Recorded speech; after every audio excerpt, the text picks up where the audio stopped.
Hai guys, welcome back to my YouTube channel dan masih barengan sama aku Irina Lipesi. Sorry ya, suaranya masih berat karena emang baru bangun tidur terus cepet-cepetan take video di weekend kali ini. Well, thank you banget buat teman-teman yang sudah subscribe channel YouTubeku, kemudian udah ngajakin DM dan bahkan diskusi baik langsung ke WhatsApp maupun ke Instagram. Sesuai dengan judul video kali ini, bagaimana sih cara kita untuk mengurangi filler words yang selalu terucap ketika kita berkomunikasi? Check it out.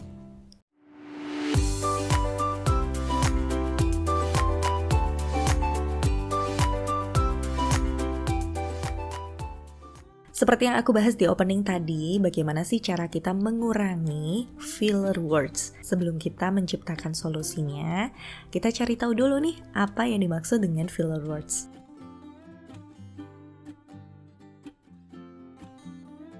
Beberapa filler words yang sering aku ucapkan, itu adalah kata seperti eng, anu. Setiap kita mengucapkan serangkaian kalimat atau transisi dari kalimat satu ke kalimat lain, filler words ini kebanyakan ngekor ya, ngikut. Apakah teman-teman pernah mengalami seperti ini? Terima kasih Bapak Ibu untuk waktu yang sudah disediakan. Jadi hari ini saya akan mempresentasikan sedikit laporan yang sudah saya lakukan selama 1 bulan terakhir ini. Jadi menurut pantauan yang saya lakukan, pernah mengalami seperti itu? Sama. Dulu kata-kata itu selalu muncul setiap aku berbicara atau berkomunikasi, entah secara personal ataupun di depan orang banyak. Selain kita mengucapkan dalam satu rangkaian kalimat utuh, biasanya filler words itu terjadi dalam transisi atau perpindahan antar kalimat. Ketika kita sudah selesai mengucapkan satu kalimat panjang ya, di transisi ke kalimat berikutnya ada kata nah, jadi. Itu yang aku alami secara pribadi. Kalau teman-teman apa nih? Mungkin boleh ditulis di kolom komentar filler words seperti apa yang paling sering kalian ucapkan ketika berkomunikasi. Dan sekarang aku akan berbagi tips apa aja sih cara yang aku lakukan supaya si filler words ini nggak mengganggu banget ketika kita berkomunikasi. Tips yang pertama dari aku untuk bisa mengurangi terjadinya filler words adalah coba berikan jeda. Unsur-unsur dalam suara atau voice, salah satunya adalah jeda. Kalau bahasa medoknya itu jeda. Jadi ada jeda ya.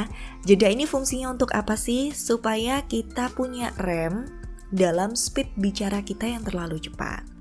Kadang kita terlalu antusias, penuh semangat.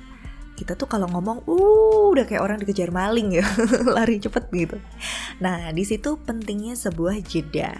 Hampir terpikir mau bilang kata tenang, coba pelan dulu. Bisa tambahkan ekspresi tersenyum sebagai transisi perpindahan kalimat, lalu lanjutkan lagi. Kemudian yang kedua yang aku lakukan, misalnya aku mau bicara kata gitu, tambahkan atau ganti huruf belakangnya dengan huruf B, P. Jadi itu akan membuat kita tuh menutup mulut ya. Kalau itu kan mulut kita setengah buka ya. Kasih huruf tambahan B atau P. Mungkin buat kita lucu ya, latihan kayak gitu lucu-lucu. Tapi itu adalah salah satu cara supaya mempermudah kita ketika kita mau berbicara itu mulutnya kremingkem. Dan orang di sana, audiens kita mungkin hanya kedengeran sedikit atau kecil banget. Oke guys, itu tadi adalah beberapa tips yang bisa aku berikan, yang bisa aku sharing untuk kalian semua. Bagaimana sih caraku ketika belajar secara otodidak untuk mengurangi pengucapan filler words yang selalu terucapkan. Tentu aja semuanya itu membutuhkan waktu untuk latihan. Gak ada hasil yang instan karena mie instan juga butuh waktu buat dimasak. Oke teman-teman, terima kasih sudah menonton video ini dari awal sampai selesai. Mudah-mudahan aja bisa membantu kalian semua yang lagi dalam tahap mengurangi pengucapan kata-kata yang tidak perlu atau filler words. Tetap semangat ya untuk latihannya.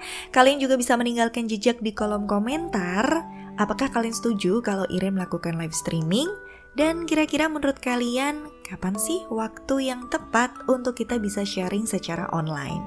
Terima kasih teman-teman, sampai jumpa di video selanjutnya. Dadah!